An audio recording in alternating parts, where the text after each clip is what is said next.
नमस्कार, मधुर पत्रिका में आपका स्वागत है। देश प्रदेश की खबरों के लिए बने रहे हमारे साथ। फरीदाबाद पहुंचे नवनियुक्त प्रदेश अध्यक्ष नायब सैनी का हुआ अभूतपूर्व स्वागत।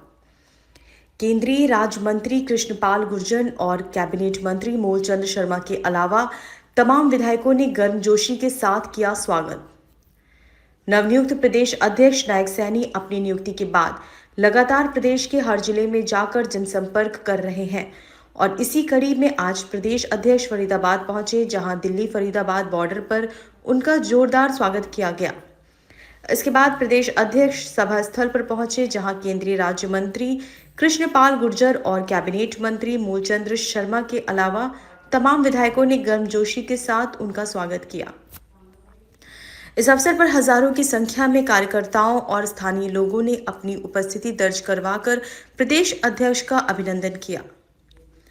अभूतपूर्व स्वागत देखकर गदगद हुए नवनियुक्त प्रदेश अध्यक्ष नायब सैनी ने संबोधित करते हुए कहा कि फरीदाबाद की सरदारी ने उन्हें जो पगड़ी पहनाई है और जो सम्मान दिया है, उसे कभी नहीं भूलूंगा।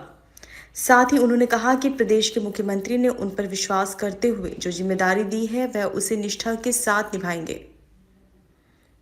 उन्होंने कहा कि 2014 में जब केंद्र और प्रदेश में सरकार बनी तो जनता की उम्मीदों पर खरा उतरते हुए बेहतरीन काम किया और कर रहे हैं। प्रधानमंत्री बनते ही मोदी जी ने कहा था कि यह सरकार गरीब लोगों के उत्थान के लिए काम करेगी। उन्होंने कहा कि बीते 9 वर्षों में केंद्र और प्रदेश की सरकार ने गरीबों के उत्थान के लिए ही काम किया है। इस मौके पर उन्होंने केंद्र और प्रदेश सरकार की जनहित योजनाओं के विस्तार से जानकारी देते हुए बताया कि आज हर आमजन के लिए सरकार की योजनाएं वरदान साबित हो रही हैं। उन्होंने प्रदेश और केंद्र की सरकारों की तुलना पूर्व की सरकारों से करते हुए कहा कि पूर्व की सरकारें सिर्फ चुनावी समय पर ही गरीबों की बात करते थे, लेकिन केंद्र और प्रदेश की सरकार ने दूर दराज के गरीबों को ढूंढकर उन तक पहुंचने का काम किया और उन्हें समाज की मुख्य धारा से जोड़ा।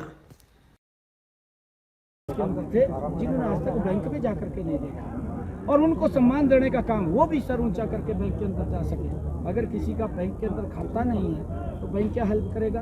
और ये सम्मान अगर किसी ने दिया, ये नरेंद्र मोदी जी ने दिया, उस गरीब व्यक्ति को दिया कि आज वो सिर ऊंचा करके बैंक में जा सकता है, बैंक की योजनाओं के साथ जुड़ सकता है, सरकार की योजनाओं के साथ जुड़ करके उसको समाज की मुख्यधारा के अंदर जोड़ने का काम ये हमारी दोनों सरकारें। एक बार नारा बताइए सर, क्या नारा? देखिए, क्योंकि हरियाणा की जनता ये बात बोल रही है कि 75 पार की बात, और 75 पार रहेंगे। आपके सामने आप देख लें, 75 पार आज हरियाणा के जन जन के अंदर एक उत्साह है, आज माहौल है। आज नरेंद्र मोदी जी ने जो काम किए हैं, आज मनोहर लाल जी ने जो काम किए हैं, आज एक गरीब माँ का बेटा आज ICS अधिकारी लग जाता है, बिना पर्ची के बिना खर्ची के लग जाता है।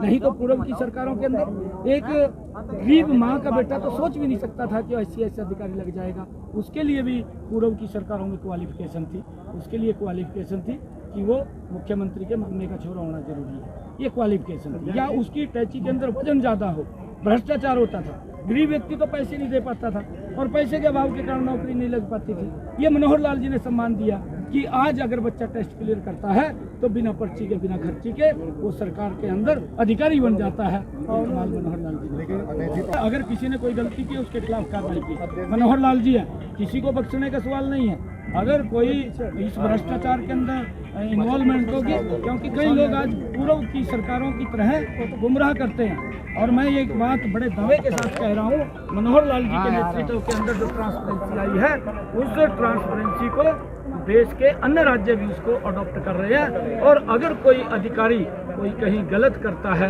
या कोई व्यक्ति गलत करता है, गुमराह करके मैं नौकरी लगवा दूंगा, अगर कोई हमें शिकायत देता है उसके खिलाफ तुरंत एक्शन होता है, कार्रवाई।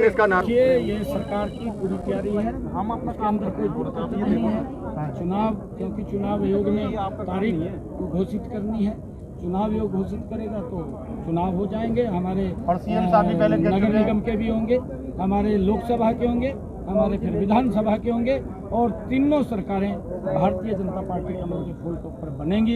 ये लोगों ने तय कर दिया है। आज लोगों के अंदर बहुत जोश है, आज उत्साह है। नरेंद्र मोदी जी ने कोरोना जैसे कालखंड के अंदर लोगों के साथ कंधे से कंधा मिलाकर के सरकार खड़ी रही, 80 करोड़ परिवारों तक राशन पहुंचाती रही और 220 करोड़ से ज़्यादा डोज लोगों तक लगाने का काम नरेंद्र मोदी की सरकार। चुनाव तक रहेगा या नहीं रहेगा? नहीं देखिए, क्योंकि एनडीए को ये केंद्रीय नेतृत्व का हमारा विषय है। केंद्रीय नेतृत्व का जैसा आदेश होगा उसको हम स्वीकार करेंगे, परंतु हमारे सामने 10 की 10 लोकसभा की सीटें हैं, हम 10 की 10 जीतेंगे।